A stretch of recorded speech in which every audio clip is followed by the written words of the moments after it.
Assalamualaikum warahmatullahi wabarakatuh.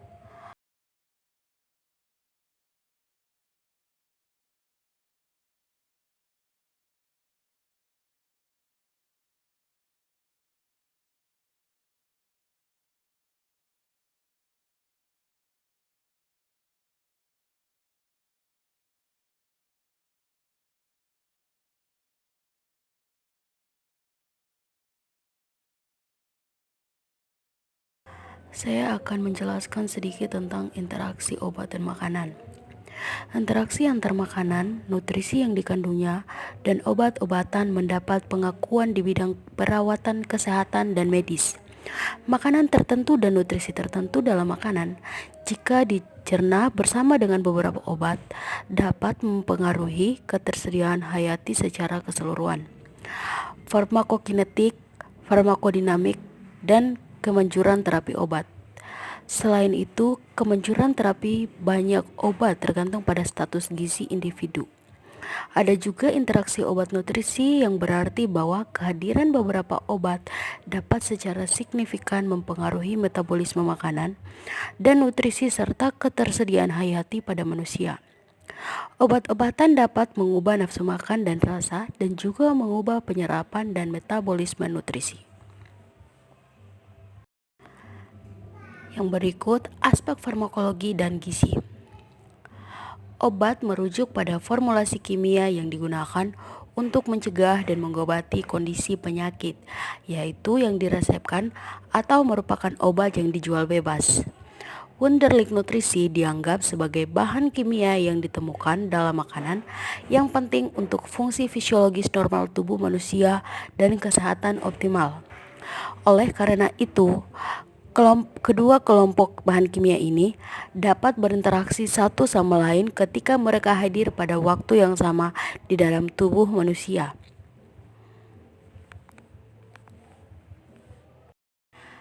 Baik, saya akan melanjutkan interaksi nutrisi obat. Interaksi nutrisi obat dapat terjadi dalam 3 fase, yaitu fase farmasi, fase farmakokinetik, dan fase farmakodinamik. Saya akan membahas yang pertama, yaitu fase farmasi. Pada fase farmasi ini adalah fase awal pembubaran dan disentrigasi beberapa makanan dan nutrisi yang mempengaruhi pH luminal dan dapat mempengaruhi pelarutan dan disentrigasi obat. Dan oleh karena itu, keasaman makanan ini dapat mengubah keefektifan dan kelarutan obat-obatan tertentu. Misalnya, kadar vitamin C yang tinggi dapat mengubah pH GI dan karena itu mempengaruhi larutan. Satu obat yang dipengaruhi oleh pH lambung adalah Saquinavir PI untuk pengobatan HIV. Ketersediaan hayati meningkat dengan solubilisasi yang disebabkan oleh perubahan pH lambung.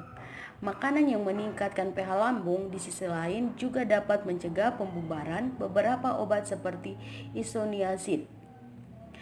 Yang kedua yaitu fase farmakokinetik. Pada fase ini, tahap yang lebih banyak dipelajari dari interaksi obat gizi adalah studi tentang penyerapan, metabolisme, distribusi, dan ekskresi obat.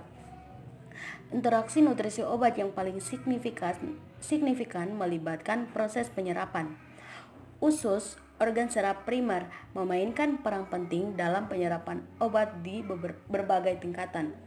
Fungsi usus seperti motilitas atau afinitas obat untuk melekat pada sistem karier usus dapat mempengaruhi kecepatan dan tingkat penyerapan obat.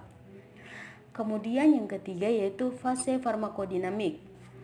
Respon fisiologis dan psikologis terhadap mekanisme aksi obat tergantung pada aktivitas agonis atau antagonisnya yang akan meningkatkan atau menghambat fungsi metabolisme dalam fisiologis normal dalam tubuh manusia.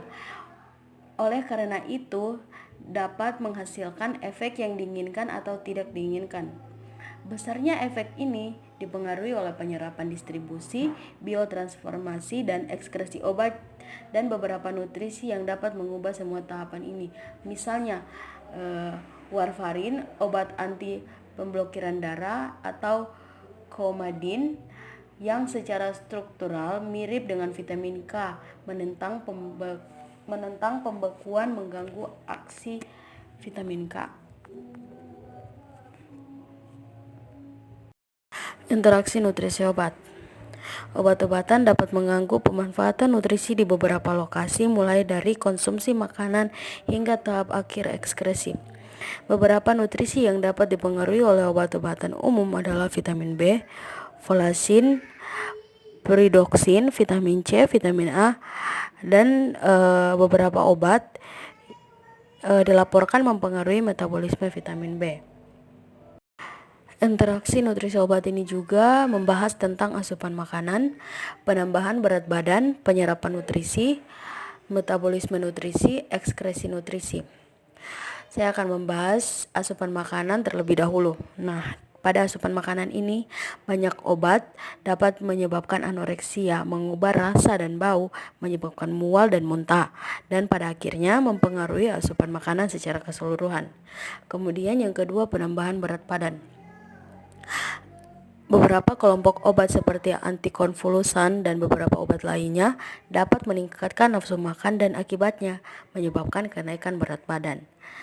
Itulah mengapa berat badan itu bisa naik setelah mengkonsumsi beberapa obat. Kemudian penyerapan nutrisi. Transportasi obat-obatan juga dapat mempengaruhi penyerapan nutrisi dengan mengubah waktu transisi GI atau keseluruhan lingkungan kimia GI seperti pH lambung, penyerapan nutrisi mikro, vitamin dan mineral, serta makronutrien, protein dan lemak dipengaruhi oleh jenis, dosis, dan kekuatan beberapa obat.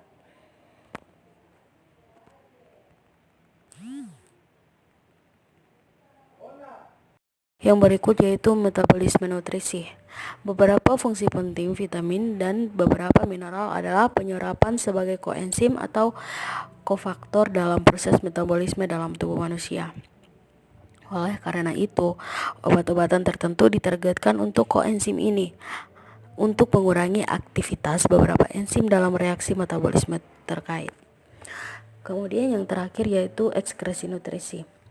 Peningkatan kompetitif dan reabsorpsi yang diubah adalah dua mekanisme yang diakui yang dapat menyebabkan obat menginduksi ekskresi nutrisi. Chelate de penisilamin dengan logam beracun yang dimaksud, tetapi juga dapat mengikat dengan logam lain seperti sin, menghilangkan melalui urin. Nah, kesimpulannya yaitu banyak interaksi nutrisi obat dan dampak dari interaksi ini terhadap kesehatan secara keseluruhan telah diidentifikasi dan banyak lagi sedang diselidiki.